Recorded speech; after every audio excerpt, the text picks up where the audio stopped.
여러분, 안녕하세요.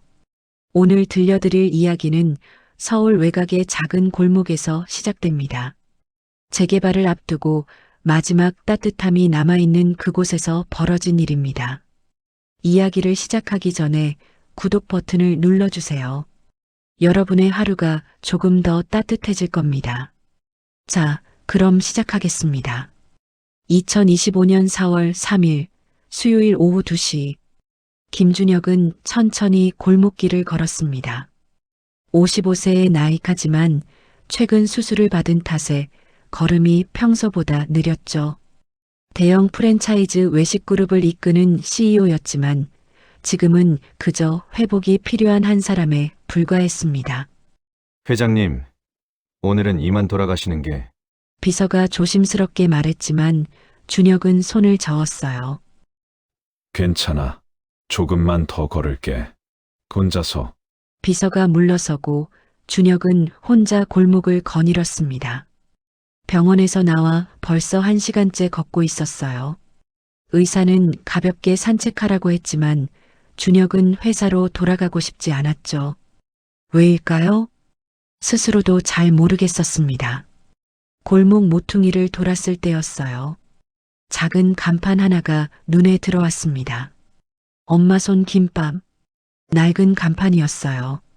페인트가 벗겨져 있었고 글씨도 손글씨로 삐뚤빼뚤했죠. 하지만 묘하게 마음이 끌렸습니다. 준혁은 발걸음을 멈췄어요. 유리창 너머로 가게 안이 보였습니다. 테이블 4개가 전부인 작은 가게였어요. 손님은 한 명도 없었죠. 하지만 안쪽에서 한 젊은 여자가 무언가에 집중하고 있었습니다. 김밥을 말고 있었어요. 준혁은 그 손놀림을 지켜봤습니다. 빠르지도 느리지도 않았어요. 정확했죠.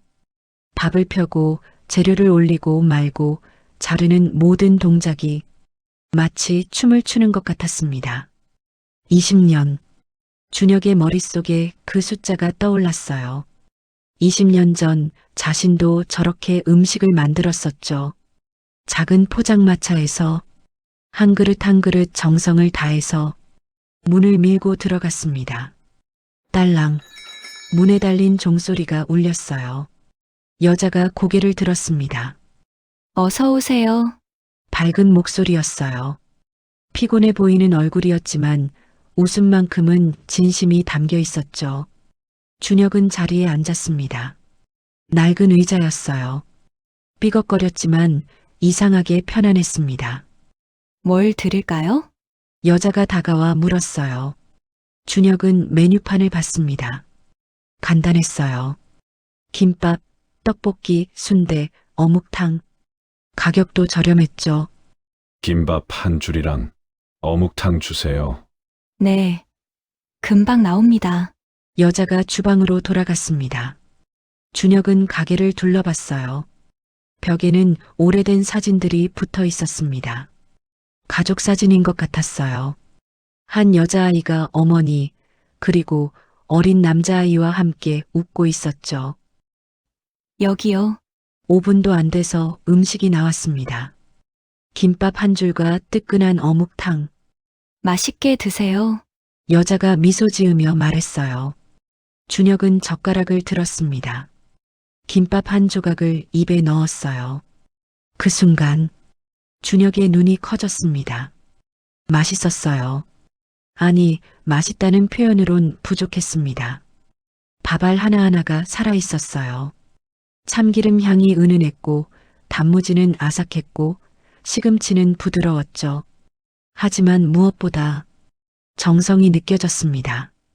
재료 하나하나를 고르는 정성, 밥을 짓는 정성, 김밥을 마는 정성. 준혁은 천천히 씹었어요. 어묵탕도 마셔봤습니다. 국물이 깊었어요. 인스턴트 맛이 아니었죠. 직접 우린 육수였습니다. 어떠세요? 여자가 조심스럽게 물었어요. 준혁은 고개를 들었습니다. 정말 맛있습니다. 진심이었어요. 여자의 얼굴이 환해졌습니다. 감사합니다. 더 드실 거 있으시면 말씀해 주세요. 그리고 다시 주방으로 돌아갔어요. 준혁은 계속 먹었습니다. 김밥 한 줄을 다 먹고 어묵탕까지 마셨어요. 배가 부른데도 아쉬웠습니다. 계산을 하려고 자리에서 일어났을 때였어요. 주방 쪽에서 대화 소리가 들렸습니다. 엄마, 괜찮으세요? 제가 할게요. 괜찮아. 지은아, 이 정도는 엄마가 할 수 있어. 손 조심하세요. 준혁은 슬쩍 뒤를 돌아봤어요. 주방 안쪽에 나이 든 여자가 앉아 계셨습니다. 콩나물을 다듬고 계셨어요. 하지만 눈을 감고 계셨습니다. 아니, 눈을 뜨고 계셨지만 초점이 없어 보였어요. 시각장애인이었습니다. 손끝 감각만으로 콩나물을 다듬고 계셨죠. 준혁의 가슴이 뜨거워졌습니다. 손님, 계산하세요. 지은이라고 불린 여자가 다가왔어요. 아, 이걸로 계산해 주세요. 준혁은 카드를 건넸습니다. 7,000원입니다. 계산을 하고 나오는데 지은이 문까지 따라왔어요. 조심히 가세요. 또 오세요. 진심 어린 목소리였습니다. 준혁은 고개를 끄덕이고 걸어 나왔어요. 골목을 벗어나 차에 탔을 때 준혁은 가만히 앉아 있었습니다. 운전기사가 물었어요. 회장님, 회사로 가시겠습니까? 아니, 집으로 가자. 차가 출발했습니다. 준혁은 창밖을 봤어요. 작은 식당이 점점 멀어지고 있었습니다. 하지만 그 맛은, 그 따뜻함은 여전히 입안에 남아 있었죠. 내일도 가볼까? 준혁은 속으로 중얼거렸습니다. 그날 밤 준혁은 오랜만에 편히 잠들었어요. 4월 4일 목요일 오후 2시 준혁은 다시 그 골목에 있었습니다. 어제와 같은 시간 엄마 손 김밥 앞에서 잠시 망설이다가 문을 열었어요. 딸랑 어서 오세요. 지은의 목소리가 들렸습니다. 그리고 잠시 후 어? 어제 오신 지은이 준혁을 알아봤어요. 네. 어제 너무 맛있어서요. 준혁이 웃으며 말했습니다. 지은의 얼굴이 환해졌어요. 앉으세요. 오늘은 뭘 드릴까요? 어제랑 똑같이요. 김밥이랑 어묵탕이죠. 네, 지은이 주방으로 들어갔습니다. 준혁은 어제와 같은 자리에 앉았어요. 창가 자리였죠. 여기서는 주방이 보였습니다. 지은이 김밥을 말고 있었어요. 역시나 정성스러운 손놀림이었습니다. 안쪽에서는 어머니가 여전히 콩나물을 다듬고 계셨죠. 지은아, 내가 도움이 되지? 어머니가 물었어요. 엄마가 최고예요. 엄마 손맛이 없으면 우리 가게 안 돼요. 지은이 밝게 대답했습니다. 어머니가 미소 지었어요. 보이지 않는 눈이었지만 그 미소만큼은 누구보다 환했습니다. 준혁은 그 모습을 지켜봤어요. 가슴 한쪽이 따뜻해졌습니다. 여기요. 음식이 나왔어요. 어제와 똑같은 김밥, 똑같은 어묵탕. 하지만 맛은 또 달랐습니다. 어제보다 더 맛있었어요. 아니, 어쩌면 같은 맛인데 더 깊게 느껴지는 걸지도 모르죠. 준혁은 천천히 먹었습니다. 그리고 주변을 관찰했어요. 벽에 붙은 메모들이 보였습니다. 메뉴 개발, 새우튀김 김밥, 육수 시간 30분 더 늘리기, 단무지간 조절. 지은이 직접 쓴 것 같았어요. 요리를 연구하고 있었습니다. 그때였어요. 학생 하나가 들어왔습니다. 중학생으로 보였죠. 이모, 김밥 한 줄이요. 그래, 민서가 엄마 집에 안 계시니? 네, 야근하세요. 그럼 어묵도 먹어야지. 서비스야. 지은이 김밥과 함께 어묵을 더 담아줬어요. 감사합니다. 학생이 기쁘게 받아갔습니다. 준혁은 그 모습을 봤어요. 어묵 서비스? 손해였죠. 분명히. 하지만 지은의 얼굴엔 후회가 없었습니다. 준혁은 계산을 하고 일어났어요. 잘 먹었습니다. 또 오세요. 지은이 손을 흔들었습니다. 밖으로 나온 준혁은 골목을 천천히 걸었어요. 그리고 생각했습니다. 20년 전 나도 저랬었지. 손님 하나하나에게 정성을 다하던 때, 이익보다 사람을 먼저 생각하던 때, 언제부터였을까요? 그 마음을 잃어버린 게, 준혁은 주머니에서 휴대폰을 꺼냈어요. 비서에게 전화했습니다. 나야. 당분간 오후 일정 비워도 네, 회장님. 그럼 이 사회는 다른 시간으로 조정해. 오후 2시부터 4시까지는 개인 시간이야. 알겠습니다. 전화를 끊고 준혁은 다시 식당을 돌아봤어요. 작은 간판이 햇빛에 반짝이고 있었습니다. 엄마 손 김밥. 준혁은 미소 지었습니다. 내일도 올 거였어요. 그리고 그 다음 날도 4월 10일 수요일 오전 5시 30분. 준혁은 차 안에서 커피를 마시고 있었습니다. 새벽이었어요. 일주일째 식당에 다니면서 준혁은 궁금해졌습니다. 지은이 대체 언제 준비를 시작하는지. 그래서 오늘은 새벽에 나왔어요. 골목 입구에 차를 세우고 기다렸죠. 5시 40분. 골목 저쪽에서 누군가 걸어오고 있었습니다. 지은이었어요. 손에는 큰 가방 2개를 들고 있었습니다. 무거워 보였어요. 비틀거리면서 걷고 있었죠. 준혁은 차에서 내렸습니다. 지은이 식당 문을 여는 걸 지켜봤어요. 불을 켰습니다. 그리고 가방에서 재료들을 꺼내기 시작했죠. 야채, 어묵밥. 모두 새벽 시장에서 사온 것 같았습니다. 준혁은 시계를 확인했어요. 5시 45분. 지은의 하루가 시작되는 시간이었습니다. 준혁은 차로 돌아왔어요. 그리고 계속 지켜봤습니다. 6시. 지은이 밥을 짓기 시작했어요. 6시 30분. 김밥 재료를 준비했습니다. 시금치를 데치고 당근을 볶고 단무지를 썰었죠. 7시. 어머니가 오셨습니다. 지팡이를 짚고 천천히 걸어오셨어요. 지은이 밖으로 나가 어머니를 부축했습니다.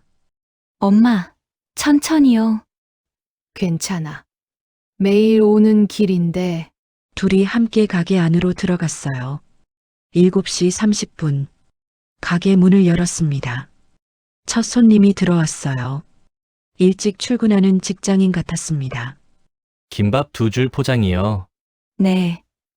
금방 싸드릴게요. 지은이 빠르게 김밥을 말았습니다. 준혁은 그 모습을 지켜봤어요. 2시간 반. 새벽 5시 40분부터 8시까지 지은은 쉬지 않고 일했습니다. 준비만 2시간 반이었어요.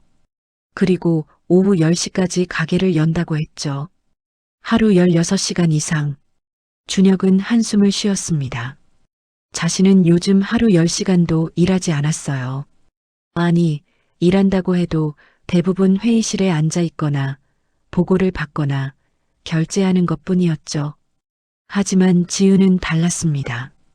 직접 장을 보고, 직접 요리하고, 직접 서빙하고, 직접 설거지했어요.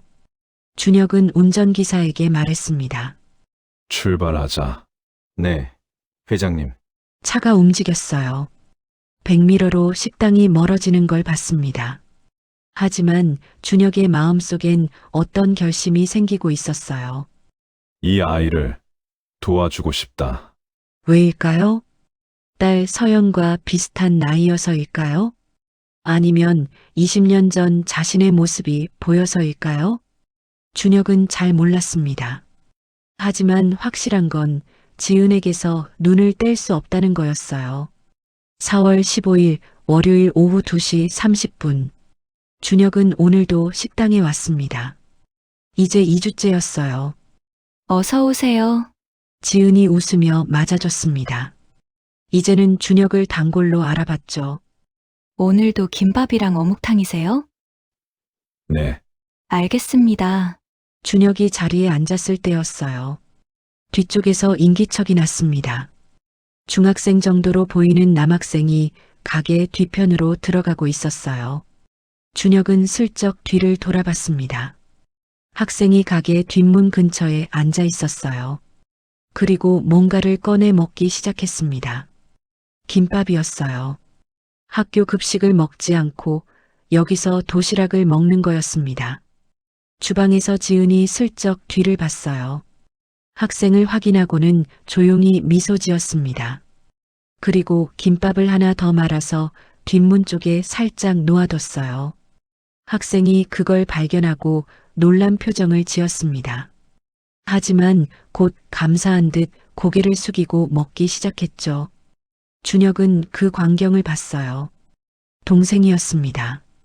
사진에서 봤던 남자아이. 급식비가 없어서 누나가 싸준 김밥을 먹는 거였어요.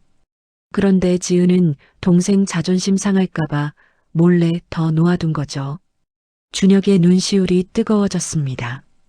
얼마나 힘들까요?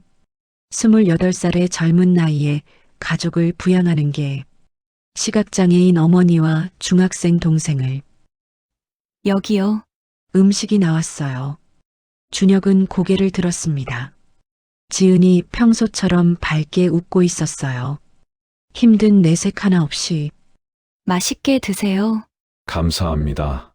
준혁은 김밥을 먹었습니다. 오늘따라 맛이 더 깊게 느껴졌어요. 이 작은 김밥 한 줄에 담긴 이야기들. 가족을 향한 사랑, 손님을 향한 정성, 그리고 삶을 향한 의지. 준혁은 천천히 씹었습니다. 그리고 결심했어요. 반드시 도와주겠어. 하지만 어떻게요? 그냥 돈을 주는 건 아니었습니다. 지은의 자존심을 상하게 할 수 있었죠. 준혁은 더 지켜봐야 했습니다. 더 알아야 했어요. 그래야 진짜 도움을 줄 수 있을 테니까. 4월 20일 토요일 오후 3시. 준혁은 식당 근처 카페에 앉아 있었습니다. 창가 자리였어요. 여기서는 식당이 잘 보였죠. 커피를 마시며 지켜보고 있었습니다. 오늘은 토요일이라 손님이 많았어요. 지은이 정신없이 움직이고 있었습니다. 주문받고 요리하고 서빙하고 쉴 틈이 없었어요. 그때였습니다. 한 남자가 식당으로 들어갔어요. 정장 차림이었습니다. 나이는 50대 중반쯤 돼 보였죠. 준혁은 몸을 앞으로 기울였습니다. 뭔가 심상치 않은 느낌이었어요. 남자와 지은이 대화하기 시작했습니다. 거리가 있어서 정확히는 들리지 않았지만 지은의 표정이 점점 어두워지고 있었어요. 10분쯤 지났을까요? 남자가 나갔습니다. 지은은 자리에 주저앉았어요. 고개를 숙이고 있었습니다. 준혁은 자리에서 일어났습니다. 카페를 나와 식당으로 향했어요. 딸랑. 어서 오세요. 지은의 목소리가 힘이 없었습니다. 고개를 들었을 때 눈가가 붉어져 있었어요. 울었던 거였습니다. 무슨 일 있으세요? 준혁이 조심스럽게 물었어요. 아, 아니에요. 괜찮아요. 지은이 억지로 웃었습니다. 하지만 준혁은 알 수 있었어요. 괜찮지 않다는 걸. 혹시 건물 주셨나요? 아까 그분이 준혁이 물었습니다. 지은의 얼굴이 굳었어요. 어떻게 아세요? 표정을 보면 알 수 있죠. 준혁이 자리에 앉았습니다. 무슨 일인지 말씀해 주시겠어요? 제가 도울 수 있을지도 모르니까. 지은은 한참 망설이다가 입을 열었어요. 재개발이요. 이 동네가 재개발 구역으로 지정됐대요. 그래서요?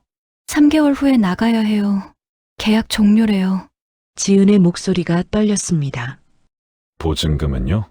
반도 못 받을 것 같아요.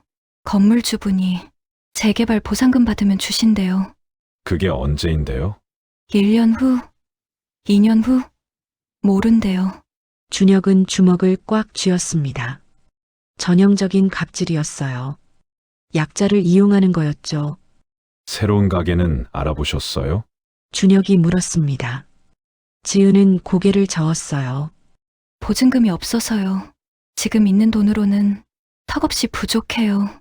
가족분들은 아세요? 아니요. 엄마랑 동생한테는 아직 지은의 눈에 눈물이 맺혔습니다. 말할 수가 없어요. 엄마는 여기서 일하시는 게 유일한 낙인데, 동생은 학교 끝나면 여기 와서 숙제하고 가는데, 목이 메었어요. 이 가게가 없어지면 우리 가족은 더 이상 말을 잇지 못했습니다. 준혁은 가만히 지은을 바라봤어요. 28살. 아직 젊은 나이였습니다. 다른 사람들은 회사에서 일하고 퇴근하면 친구들을 만나고 주말엔 여행을 가는 나이였죠. 하지만 지은은 달랐어요. 새벽부터 밤까지 일하고 가족을 부양하고 그러면서도 꿈을 포기하지 않으려 애쓰고 있었습니다. 포기하지 마세요. 준혁이 말했어요. 네. 방법이 있을 겁니다. 포기하지 마세요. 하지만 저를 믿어주세요. 제가 도와드리고 싶습니다. 지은이 고개를 들었어요. 준혁을 똑바로 봤습니다. 손님은 왜 저를 도우려고 하세요? 저희는 처음 만난 사이잖아요. 좋은 질문이었어요. 준혁은 잠시 생각했습니다. 뭐라고 대답해야 할까요? 사실을 말해야 할까요? 자신이 대기업 CEO라고? 아니었습니다. 아직은 때가 아니었어요.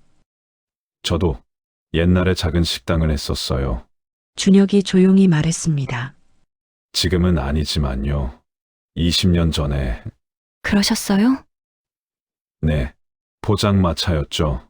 사장님처럼 새벽부터 밤까지 일했어요. 준혁의 눈빛이 멀어졌습니다. 과거를 회상하는 눈빛이었어요. 힘들었지만 행복했어요. 손님들이 맛있다고 할 때, 그게 제일 기뻤죠. 근데 어느 순간 잊어버렸어요. 그 마음을. 돈을 벌면서, 성공하면서, 제일 중요한 걸 잃어버린 거죠. 준혁이 지은을 봤습니다. 당신을 보면서 생각났어요.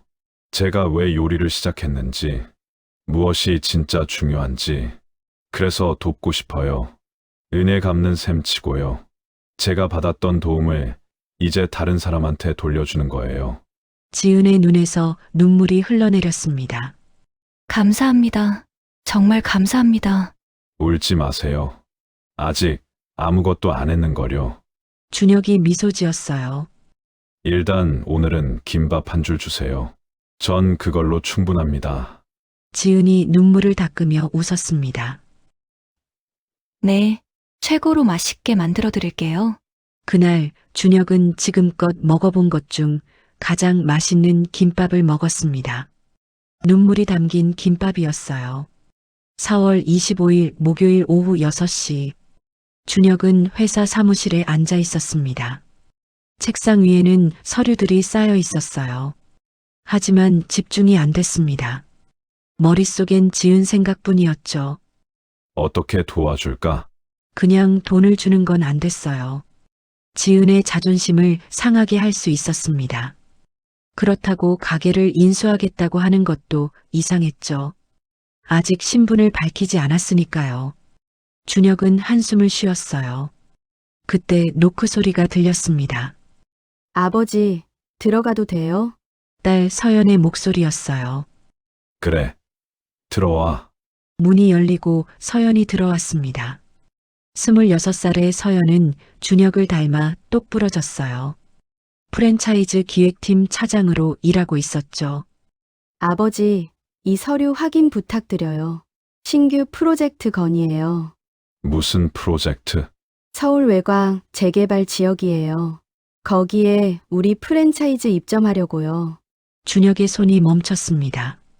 재개발 지역? 네, 광장구 주택가인데 곧 재개발 들어가요. 우리가 선점하면 좋을 것 같아서요. 준혁은 서류를 펼쳤어요. 그리고 주소를 봤습니다. 심장이 쿵 내려앉았어요. 그곳이었습니다. 지은의 식당이 있는 바로 그 동네였어요. 서연아, 네, 이 프로젝트 누가 기획했어? 제가요. 왜요? 준혁은 서류를 내려놨습니다. 이거 잠깐 보류하자. 왜요? 좋은 기회인데요. 일단 보류야. 다시 검토해 봐야겠어. 서연은 의아한 표정을 지었어요. 하지만 더 묻지 않았습니다. 알겠어요. 그럼 다시 가져올게요. 서연이 나가고 준혁은 혼자 남았어요. 창밖을 바라봤습니다. 서울의 야경이 펼쳐져 있었죠. 반짝이는 불빛들. 그중 어딘가에 지은의 작은 식당이 있을 거예요. 준혁은 주먹을 쥐었습니다. 잠깐. 서연이가 기획했다고?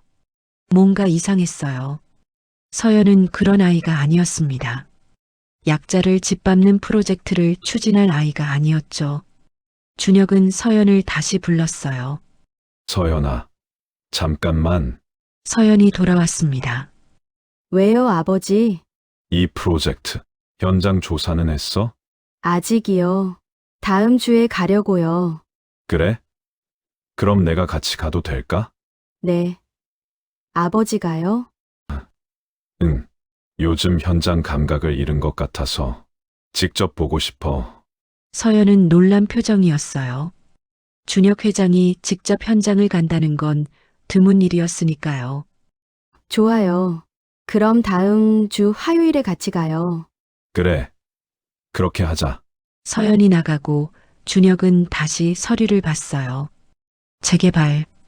그 단어가 마음에 걸렸습니다. 누군가에겐 기회지만 누군가에겐 절망이었죠. 지은에게는 분명 절망이었어요. 반드시 막아야겠어. 준혁은 결심했습니다. 4월 28일 일요일 오후 2시. 일요일이었지만 지은의 가게는 열려 있었습니다. 쉬는 날이 없었어요. 준혁은 오늘도 식당에 왔습니다. 하지만 오늘은 달랐어요. 평소보다 손님이 많았거든요. 자리가 없었습니다. 죄송해요. 조금만 기다려 주시겠어요? 지은이 미안한 표정으로 말했어요. 괜찮아요. 기다릴게요. 준혁은 밖에서 기다렸습니다. 그때였어요. 가게 안에서 소란이 일어났습니다. 한 남자 손님이 큰 소리로 따지고 있었어요. 이게 뭐야? 머리카락 나왔잖아! 준혁은 창문 너머로 들여다봤습니다. 남자가 김밥을 들고 소리치고 있었어요. 하지만 준혁은 봤습니다. 머리카락은 남자 자신의 것이었어요. 김밥에 있었던 게 아니라 남자가 자기 머리카락을 넣은 거였죠. 전형적인 진상이었습니다. 지은이 당황한 표정으로 말했어요. 죄송합니다. 다시 만들어 드릴게요. 다시! 기분 나빠서 어떻게 먹어? 환불해! 네, 죄송합니다. 환불해 드리겠습니다. 지은이 계산기로 가려는데 남자가 더 소리쳤어요. 환불만! 위자료는? 정신적 피해는? 지은은 아무 말도 못했습니다. 다른 손님들이 불편한 표정으로 바라봤어요. 준혁은 참을 수 없었습니다. 문을 열고 들어갔어요. 실례합니다. 모두가 준혁을 봤습니다. 준혁은 남자에게 다가갔어요. 제가 봤는데 그 머리카락 손님 거 아닌가요? 뭐? 당신 누군데? 저도 손님입니다. 그런데 손님이 방금 자기 머리카락을 김밥에 넣는 걸 봤어요. 남자의 얼굴이 붉어졌습니다. 무슨 소리야? 증거 있어? CCTV 보시면 나올 겁니다. 준혁이 천장을 가리켰어요. 물론 CCTV는 없었습니다. 하지만 남자는 당황했죠. 저기, 환불받으시겠다면 받으세요. 하지만 거짓말로 사람 괴롭히는 건 그만두세요. 준혁의 목소리는 낮았지만 단호했습니다. 남자는 더 이상 버티지 못하고 나가버렸어요. 오늘은 내가 봐준다. 중얼거리며 사라졌습니다. 가게 안이 조용해졌어요. 그리고 한 손님이 박수를 쳤습니다. 짝짝짝. 다른 손님들도 따라 박수를 쳤어요. 지은이 준혁에게 다가왔습니다. 감사합니다. 정말 감사합니다. 눈가가 붉어져 있었어요. 괜찮아요. 당연한 일을 한 것뿐이에요. 준혁이 미소 지었습니다. 근데 사장님, 정말 CCTV 없어요? 네. 설치할 돈이 없어서요. 그럼 하나 다세요. 이런 일 또 생길 수 있어요. 지은은 대답하지 못했습니다. 돈이 없다는 걸 준혁도 알고 있었죠. 제가 하나 알아볼게요. 저렴한 거로요. 아니에요. 괜찮아요. 아니에요. 제가 단골인데 제 마음의 평화를 위해서라도 필요해요. 준혁이 웃으며 말했습니다. 지은도 미소 지었어요. 감사합니다. 그날 준혁은 다짐했습니다. CCTV뿐만 아니라 더 많은 것을 도와주겠다고. 5월 3일 토요일 오후 4시 먹구름이 몰려오고 있었습니다. 비가 올 것 같았어요. 준혁은 식당에서 늦은 점심을 먹고 있었습니다. 오늘은 특별한 날이었어요. 한 달. 지은의 가게에 다닌 지 정확히 한 달째 되는 날이었죠. 손님. 오늘 비 올 것 같은데 우산 있으세요? 지은이 창밖을 보며 물었어요. 아, 없는데요. 잠깐만요. 지은이 안쪽으로 들어가더니 우산을 가져왔습니다. 이거 쓰세요. 다음에 오실 때 주시면 돼요. 괜찮아요. 택시 타고 갈게요. 아니에요. 여기서 큰 길까지 좀 멀잖아요. 비 맞으시면 안 돼요. 지은이 우산을 건넸습니다. 준혁은 받았어요. 감사합니다. 바로 그때였습니다. 꽝! 천둥 소리와 함께 전기가 나갔어요. 가게 안이 어두워졌습니다. 어머, 지은이 당황했습니다. 정전인가 봐요. 준혁이 말했어요. 밖을 보니 동네 전체가 정전이었습니다. 냉장고. 지은의 얼굴이 하얗게 변했어요. 냉장고 안에 내일 쓸 재료가 가득했거든요. 얼마나 있어요? 기틀치요. 50만 원어치 정도예요. 지은의 목소리가 떨렸습니다. 50만 원. 지은에게는 큰 돈이었어요. 전기 언제 들어올까요? 지은이 밖을 봤습니다. 폭우가 쏟아지고 있었어요. 한전에 전화했지만 통화 중이었죠. 시간이 흘렀습니다. 30분, 1시간. 냉장고 안 온도가 올라가고 있었어요. 지은이 냉장고를 열었습니다. 야채, 어묵, 고기 모두 상할 거였어요. 어떡하지? 지은이 눈물을 글썽였습니다. 그때 준혁이 말했어요. 나눠주세요. 네. 동네 사람들한테요. 어차피 버릴 거잖아요. 하지만 버리느니 드시라고 하세요. 그게 더 낫지 않아요? 지은은 잠시 고민했습니다. 그리고 고개를 끄덕였어요. 그래요. 그게 나아요. 지은이 밖으로 나갔습니다. 비를 맞으며 동네를 돌아다녔어요. 여러분, 재료 나눠드립니다. 가져가세요. 사람들이 하나둘 나왔습니다. 정말요? 네. 어차피 버릴 거예요. 드시고 힘내세요. 지은이 재료를 나눠줬어요. 야채, 어묵, 김밥 재료. 사람들이 감사하다며 받아갔습니다. 사장님, 고마워요. 다음에 꼭 갚을게요. 준혁은 그 모습을 지켜봤습니다. 비에 흠뻑 젖은 지은. 하지만 얼굴엔 미소가 있었어요. 50만 원어치를 잃었지만 후회하는 기색이 없었습니다. 저게 진짜 요리사구나. 준혁은 생각했어요. 돈보다 사람을 먼저 생각하는 사람. 그게 진짜 요리사였습니다. 1시간 후 전기가 들어왔어요. 하지만 이미 냉장고는 비어 있었습니다. 지은이 가게로 돌아왔어요. 온몸이 젖어 있었죠. 괜찮으세요? 준혁이 물었습니다. 네. 다행히 다들 좋아하셨어요. 지은이 웃었어요. 떨리는 미소였지만 진심이 담겨 있었습니다. 내일은 어떡하시게요? 모레부터 다시 시작해야죠. 내일은 쉬어야겠어요. 준혁은 아무 말도 하지 못했습니다. 하루 쉬는 것, 그게 지은에게 얼마나 큰 손실인지 알고 있었으니까요. 손님, 이제 가셔도 될 것 같아요. 비 그쳤어요? 지은이 말했습니다. 준혁은 일어섰어요. 문을 나서며 지은을 돌아봤습니다. 사장님, 네? 당신은 정말 대단한 사람이에요. 지은이 고개를 갸웃했어요. 갑자기 왜요? 그냥 그렇다는 겁니다. 준혁은 미소 지으며 나갔습니다. 차에 탔을 때 준혁은 비서에게 전화했어요. 내일 아침 8시에 엄마 손 김밥으로 식자재 배달해줘. 네. 무슨 말씀이신지. 100만 원어치 김밥 재료 위주로 익명으로 보내고. 알겠습니다. 회장님. 전화를 끊고 준혁은 창밖을 봤습니다. 비겐 하늘에 무지개가 떠 있었어요. 5월 8일 목요일 오후 1시. 준혁은 오늘도 식당에 왔습니다. 그런데 분위기가 이상했어요. 지은이 평소보다 표정이 밝았거든요. 어서 오세요. 무슨 좋은 일 있어요? 준혁이 물었습니다. 아, 그게요. 지은이 수줍게 웃었어요. 지난번에 재료 다 나눠줬잖아요. 그랬더니 동네 분들이 자꾸 찾아오세요. 그래요? 네, 그때 고마웠다고. 당신 같은 사람이 성공해야 한다고요.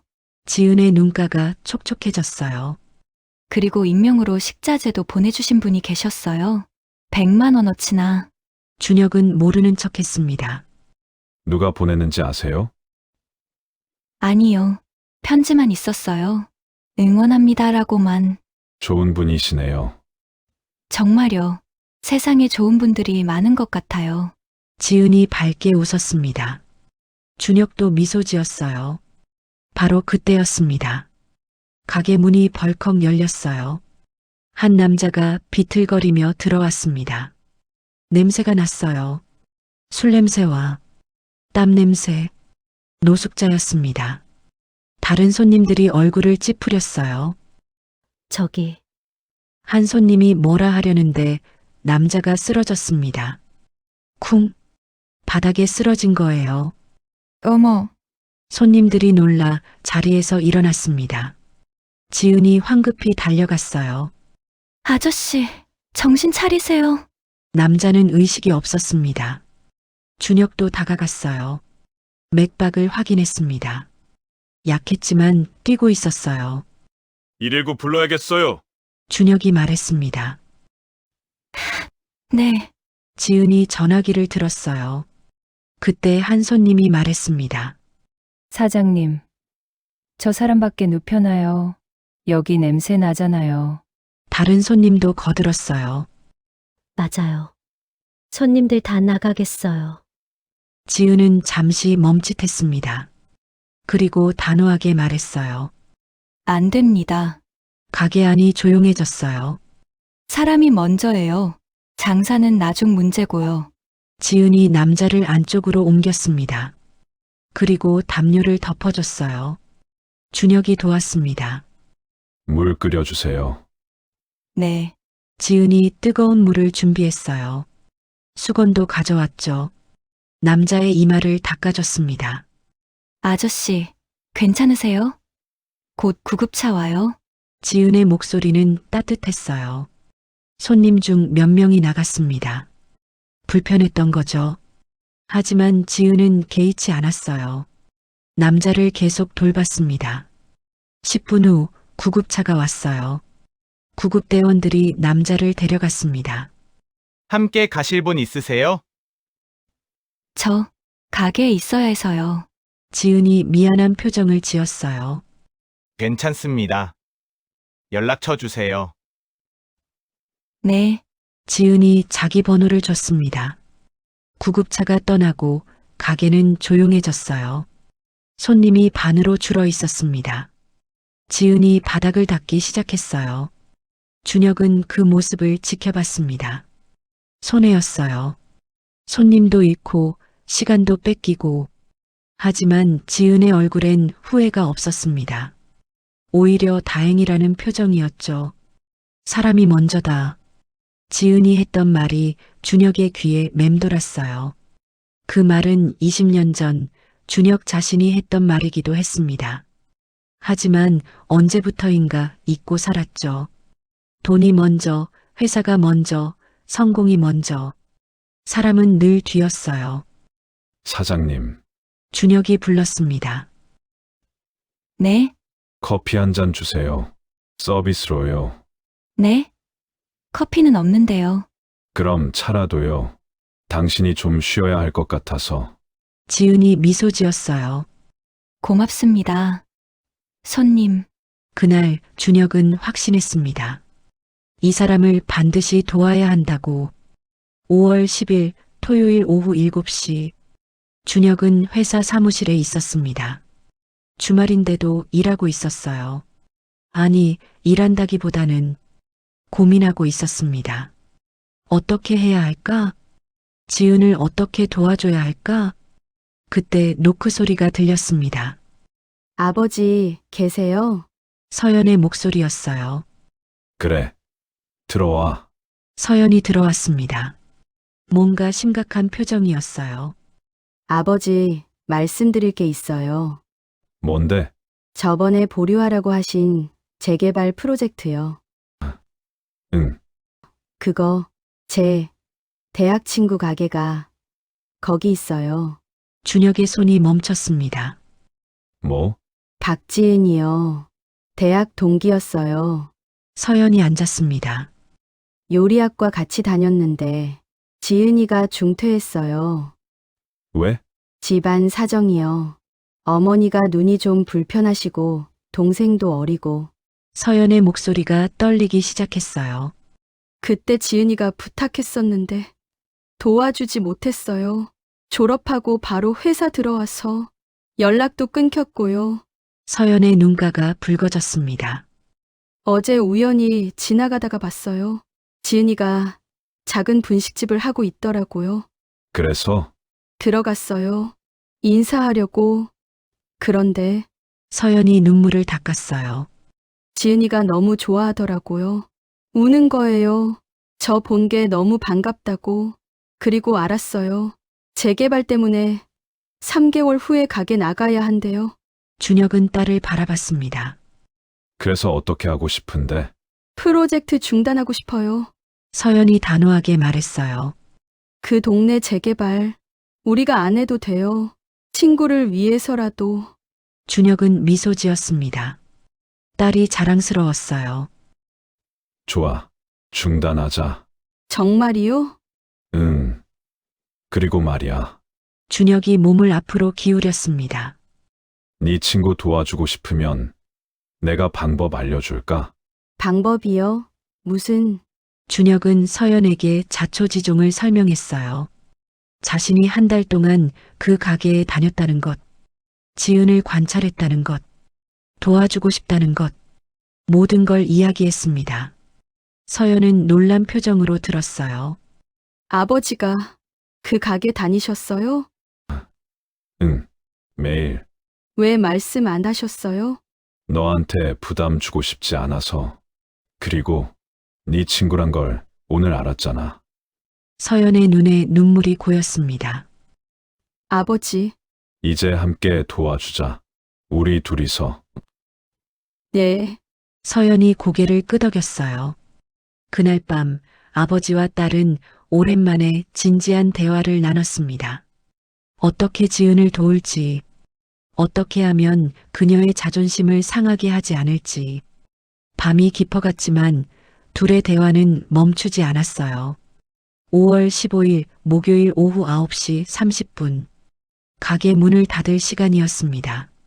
마지막 손님이 나가고 지은이 설거지를 하고 있었어요. 준혁은 자리에 앉아 있었습니다.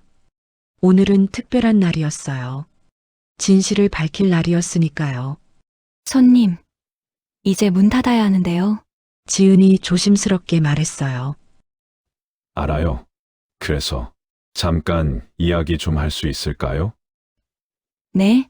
지은이 고개를 갸웃했습니다. 준혁은 깊게 숨을 들이쉬었어요. 사실 제가 거짓말을 했어요. 무슨 말씀이세요? 지은이 앞에 앉았습니다. 저는 그냥 손님이 아니에요. 준혁이 명함을 꺼냈습니다. 김준혁 대표이사 미성 외식그룹. 지은의 눈이 커졌어요. 이게 저는 외식 프랜차이즈 회사를 운영합니다. 연 매출 5천억 규모의 지은은 명함을 바라봤습니다. 손이 떨리고 있었어요. 그럼 저를 시험하신 거예요? 목소리가 떨렸습니다. 재미있으셨겠네요. 가난한 식당 주인 관찰하는 거. 아니에요. 준혁이 고개를 저었어요. 시험이 아니었어요. 절대로. 그럼 뭐였어요? 지은의 눈에 눈물이 맺혔습니다. 배신감이었어요. 한 달 동안 믿었던 손님이 사실은 대기업 CEO였다니. 제가 배우러 온 겁니다. 준혁이 진지하게 말했어요. 20년 전에 저도 작은 포장마차를 했어요. 진짜예요. 그때는 손님 한 분 한 분이 소중했죠. 한 그릇을 팔아도 정성을 다했어요. 준혁의 눈빛이 멀어졌습니다. 하지만 성공하면서 잊어버렸어요. 그 마음을. 돈이 늘어나고 가게가 늘어나고 회사가 커지면서 사람보다 숫자가 먼저가 됐어요.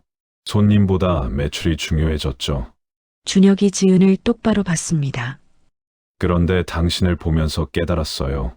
내가 잃어버린 게 뭔지, 진짜 요리사가 뭔지. 지은의 눈에서 눈물이 흘러내렸어요.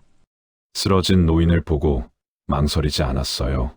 전기 나가서 재료가 상할 때 동네 사람들한테 나눠줬죠.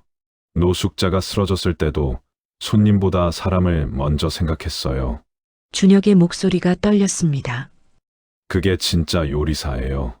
그게 제가 잊어버린 거였어요. 지은은 말없이 울고 있었어요. 용서해 주세요. 신분을 숨긴 것. 하지만 거짓말은 하지 않았어요. 진심으로 당신의 음식이 맛있었고, 진심으로 배웠어요. 준혁이 고개를 숙였습니다. 한참의 침묵이 흘렀어요. 지은이 눈물을 닦았습니다. 그래서 이제 뭐 하시려고요? 돕고 싶어요. 어떻게요? 당신의 식당을 지켜드리고 싶어요. 동업자로서. 지은은 고개를 저었어요. 전 필요 없어요. 동정도, 시에도. 동정이 아닙니다. 준혁이 단호하게 말했어요.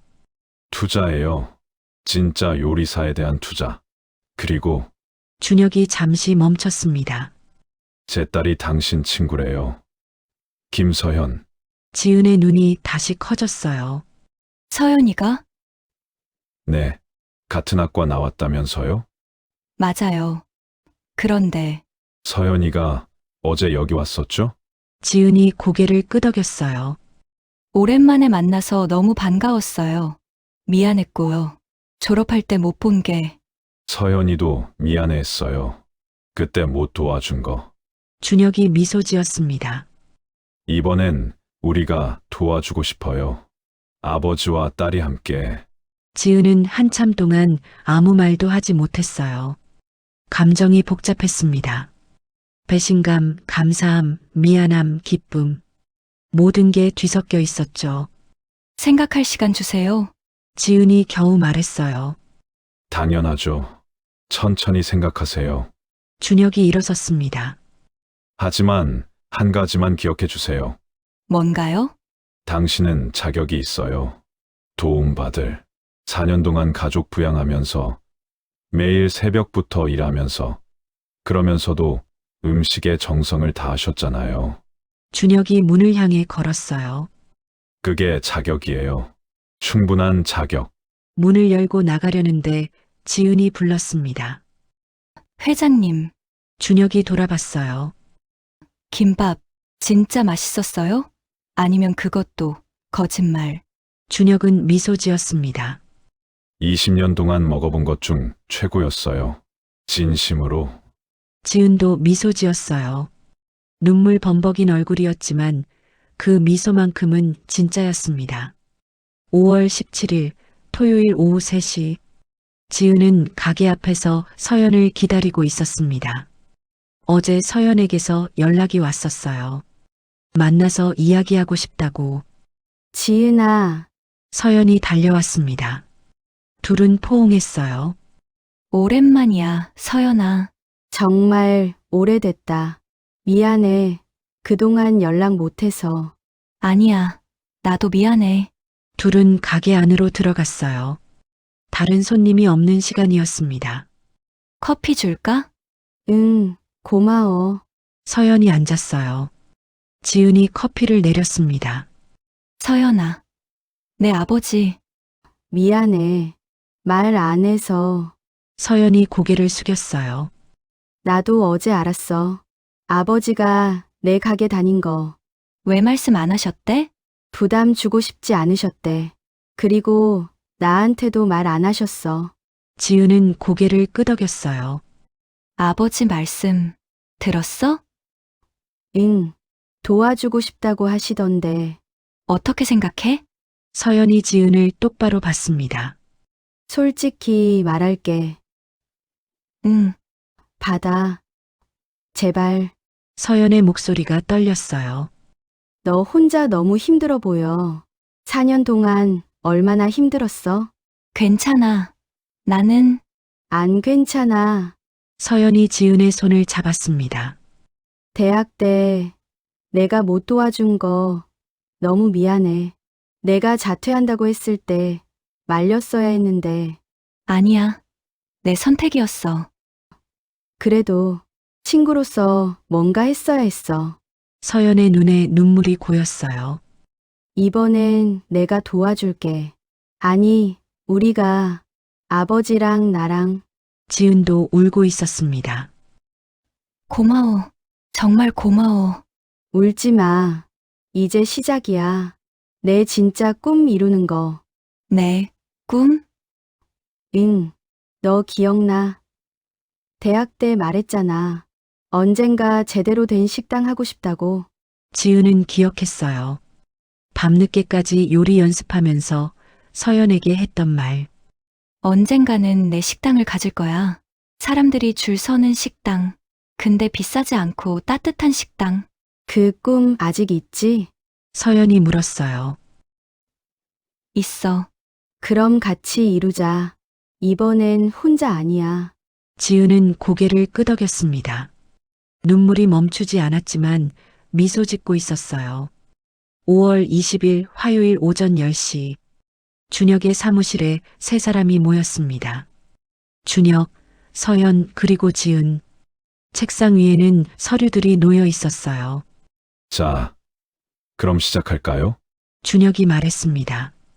지은은 긴장한 표정이었어요. 먼저 제 제안을 설명드릴게요. 준혁이 서류를 펼쳤습니다. 첫 번째, 현재 가게에 있는 건물을 제가 매입하겠습니다. 네? 그리고 지은 씨한테 10년 무상 임대해 드릴게요. 지은의 눈이 커졌어요.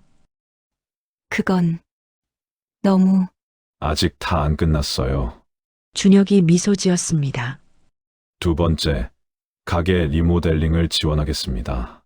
단, 모든 결정은 지은 씨가 하세요. 저희는 시행만 도와드릴게요.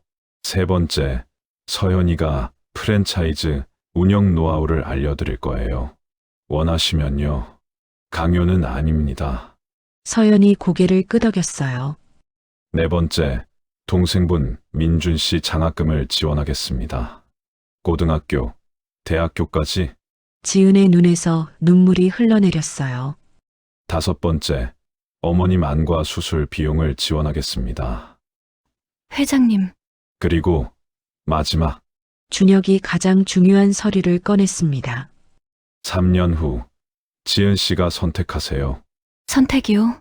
계속 독립적으로 가게를 운영하실지, 아니면 저희와 정식 파트너가 되실지. 준혁이 지은을 똑바로 봤어요. 강요는 없어요. 3년 동안 지켜보시고 판단하세요. 우리가 믿을 만한 사람들인지. 지은은 서류를 바라봤습니다. 손이 떨렸어요. 왜 이렇게까지 해주시는 거예요? 말씀드렸잖아요. 제가 성공한 건 운이 좋아서였어요. 준혁이 창밖을 봤습니다. 20년 전 저도 도움을 받았어요. 한 사람한테. 그분이 없었다면 지금의 저도 없었겠죠. 그분은 돌아가셨어요.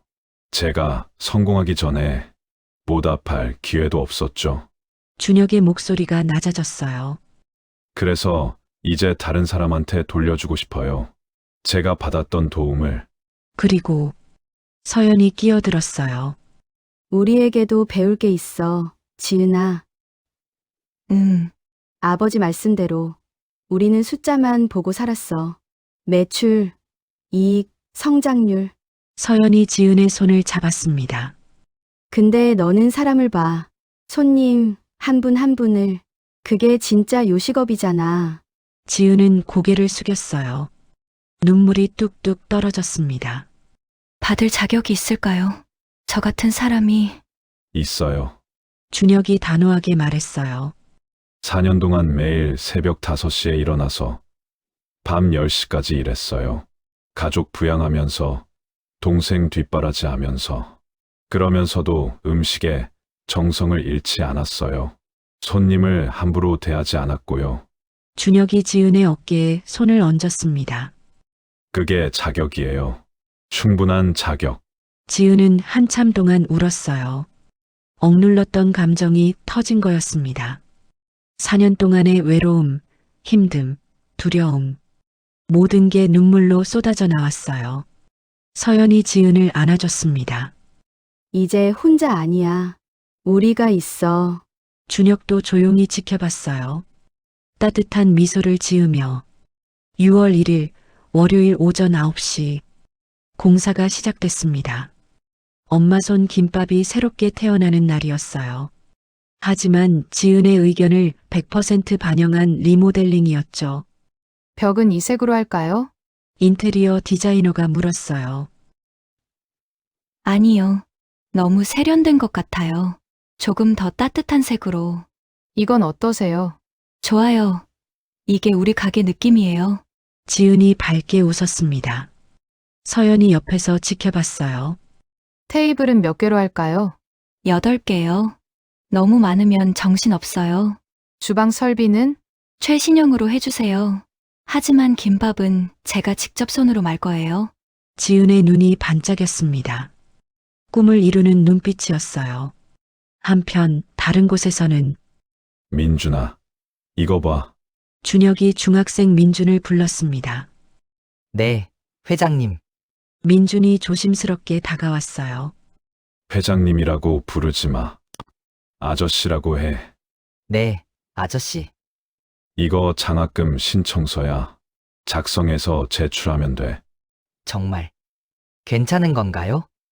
민준의 눈에 눈물이 맺혔어요. 괜찮지. 넌 누나처럼 요리사 되고 싶다며? 네, 그럼 열심히 공부해. 그게 보답이야.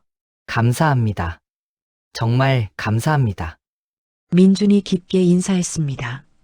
준혁은 그 모습을 보며 웃었어요. 20년 전 자신의 모습 같았습니다.